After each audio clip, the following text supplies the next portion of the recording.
अगर बात करें इंडियन पॉलिटिक्स की, तो इंडियन पॉलिटिक्स में लोग ज़्यादा बिजी इसी में रहते हैं कि वो कैसे पॉलिटिक्स को रन कर सके on the basis of caste and religion. We are not focusing on manufacturing industry. हम इस चीज़ पे फोकस नहीं करते कि इंडिया की सबसे पहले रिक्वायरमेंट क्या है। इंडिया एक डेमोक्रेटिक कंट्री है और इस कंट्री में हर एक पर्सन के पास राइट है कि अगर उसको कुछ कहना है अगेंस्ट द गवर्नमेंट तो वो जाके कह सकते हैं। सच बताऊं तो इंडिया उसी दिन से एक डेवलप्ड कंट्री होना स्टार्ट हो जाएगा जिस दिन इंडिया में ये मैनिपुलेटेड पॉलिटिकल सिस्टम ख़त्म हो जाएगा। हमारी पॉलिटिक्स सिर्फ चलती है रिलीजियस और कास्ट के नाम पे। लोग एक दूसरे को इसीलिए बांट देते हैं क्योंकि उन्हें वोट चाहिए होता है। लोग वोटिंग सिस्टम के नाम पे रिलीजियस कास्ट को बांट कर उनमें लड़ाइयाँ करवाते हैं, लेकिन हम कभी अपनी बेसिक रिक्वायरमेंट के लिए आवाज़ नहीं उठाते कि हमारी सबसे पहली रिक्वायरमेंट होनी चाहिए कि इंडिया में भी मैन्युफैक्चरिंग हब बने, इंडिया में भी नए नए स्टार्टअप हो, इंडिया में भी कंपनीज स्टैब्लिश हों। ऐसा नहीं है कि इंडिया में कंपनीज नहीं है, इंडिया में मैन्युफैक्चरिंग इंडस्ट्री स्टैब्लिश नहीं है बट वो बहुत कम है। We need more companies to expand our economy.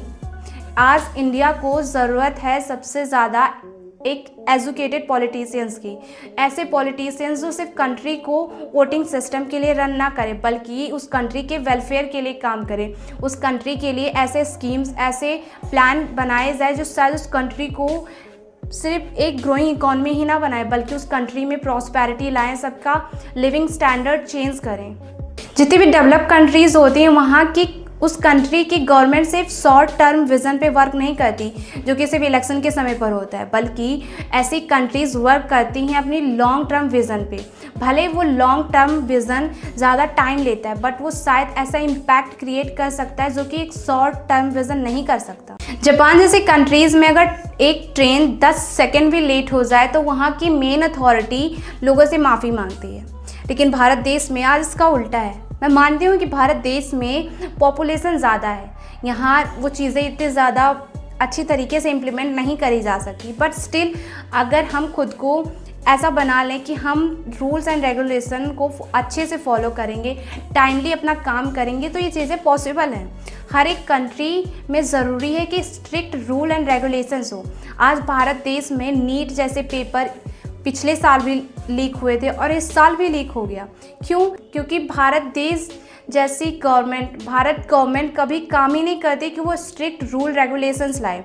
अगर भारत देश में स्ट्रिक्ट रूल रेगुलेशन होगा तो जितने भी करप्टेड पर्सन्स हैं वो कभी ऐसी गलती करेंगे ही नहीं। उन्हें पता होगा कि ऐसा करने से उन्हें बहुत बड़ी सज़ा मिलेगी, तो शायद वो ऐसा काम कभी नहीं करेंगे। जापान और साउथ कोरिया जैसी कंट्री अपने बच्चों को बचपन से ही प्रॉब्लम सॉल्विंग और डिसिप्लिन सिखाती है। वहीं बात करी जाए अगर जर्मनी की, तो जर्मनी का एजुकेशन सिस्टम पूरे वर्ल्ड में पॉपुलर है। वो लोग यूज़ करते हैं dual education system. Dual education system में सिर्फ आपको रूट लर्निंग यानी सिर्फ किताबी पढ़ाई ही नहीं पढ़ाई जाती बल्कि आपको पढ़ाई के साथ साथ इंडस्ट्रियल रेडी भी बनाया जाता है, यानी आपको रियल वर्ल्ड प्रॉब्लम सॉल्विंग सिखाई जाती है, वो भी स्कूल और कॉलेजेस लेवल पे। और इंडिया में इसका जस्ट अपोजिट है। आप इंडिया में अगर पढ़ रहे हो तो आप स्कूल में पढ़ रहे हो, कॉलेजेस क्रॉस कर रहे हो, उसके बाद फीस पे करनी पड़ेगी ताकि आप कोई स्किल एक्वायर्ड कर सको।